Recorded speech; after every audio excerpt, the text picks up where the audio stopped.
Okay, guys, so now we're going to be talking about some other functional groups. We'll start off with some thiols. So thiols are a functional group that contain a thiol group, which looks like our rest of molecule, R, and then SH. So it's like a hydroxyl group, except it's got a sulfur instead of an oxygen. Also, just for you guys' knowledge, these are also called mercaptans. So if you hear something about a mercaptan, or like typically if these are used in like products, they're not called thiols, they're called mercaptans. So if you're like reading the ingredients list of something, they're typically mercaptans. Characteristics and uses, the biggest characteristic is that they smell really bad.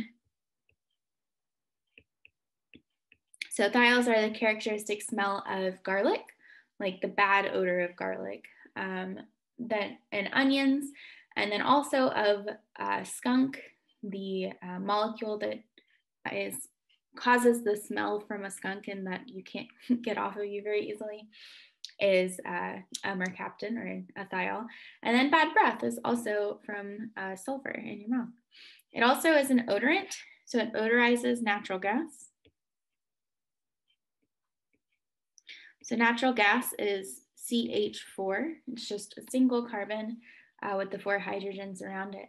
And it's dangerous. So back in, I believe, the 80s, or I don't remember actually, I should look that up.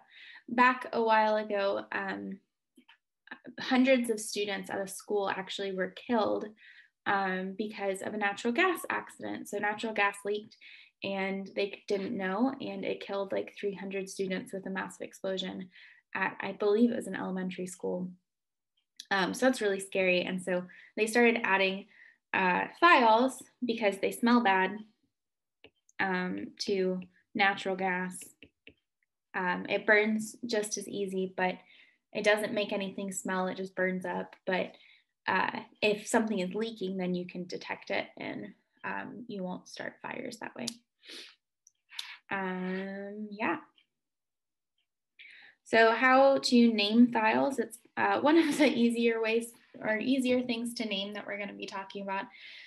You name the longest carbon chain according to the alkane rule. So name it normal, long story short. And then you add thiol to the end of the name. You have to say where that thiol is. Don't forget to do that.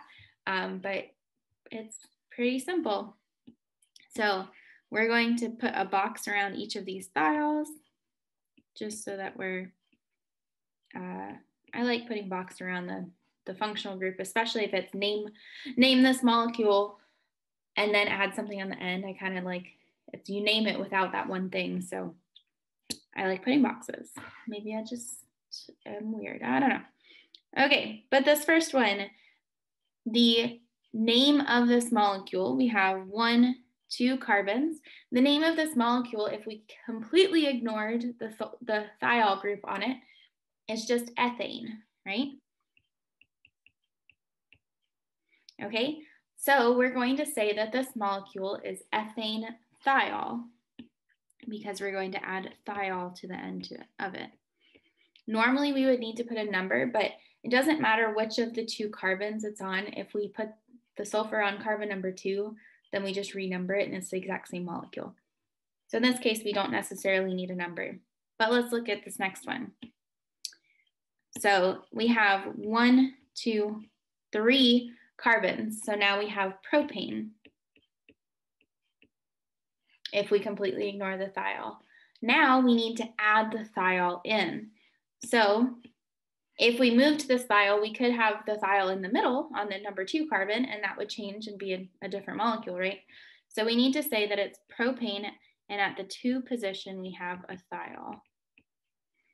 So that's all you'd have to do is name the molecule and then put the position of the thiol and write thiol. Okay, let's do another one. So we have this molecule here, 1, 2, 3, 4. I'm going to number it this way now so that I get my thiol at the lowest number. This molecule is butane. And at the 2 position, I have a thiol. So that's the name. That's all we need.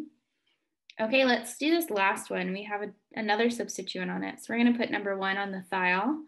2, 3, 4. Okay, so these are going to be are similar to our alcohols in that you're going to want to put your numbering on the carbon chain that has the thiol, and then you're also going to want to put the thiol at the lowest number you possibly can. So in this case, it's on the end, so it's number 1. Okay, so this molecule, if I were to name it, I'm going to circle this substituent. If I were to name it, the carbon chain is butane. My substituent on here, ignoring my thiol right now, my substituent is a chloro at the 3 position. So 3-chlorobutane if I'm ignoring the thiol. So now let's add the thiol in.